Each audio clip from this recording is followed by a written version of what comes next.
আসসালামু আলাইকুম এভরিওয়ান, সকলে কেমন আছেন? এই মুহূর্তে দেশ ও দেশের বাইরে থেকে যারা আমার ভিডিওর সাথে সংযুক্ত হয়েছেন সকলকে সালাম, আসসালামু আলাইকুম।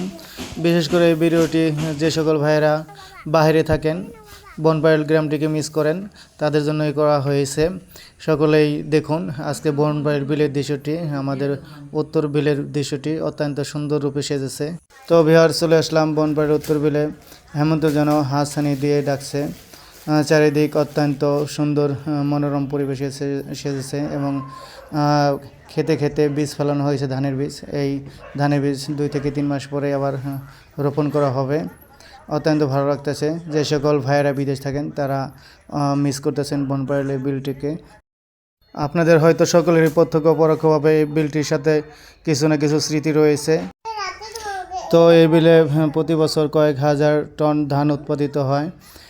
সেই ধান খেয়ে আল্লাহ আমাদের বাঁচিয়ে রাখে এবং বাকি বাড়তি ধানগুলো আমরা জীবিকার নির্বাহের উদ্দেশ্যে বাণিজ্যিকভাবে বিক্রি করে থাকি এবং এখানে কয়েক প্রজাতির ফসল উৎপাদন করে থাকে আমার গ্রামবাসীরা। এই বিলটি বনপাইল, পালোরা, কুমল্লি, মাটিকাটা, বরুন্ডি, দোল্লবদি নিয়ে বিলটি গঠিত। বিশাল বিলটি।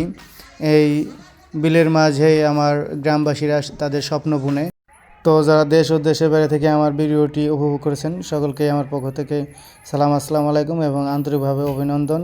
সকলে ভালো থাকবেন, সুস্থ থাকবেন এবং পরবর্তী ভিডিও নিয়ে আবার আপনাদের মাঝে হাজির হব। আল্লাহ হাফেজ।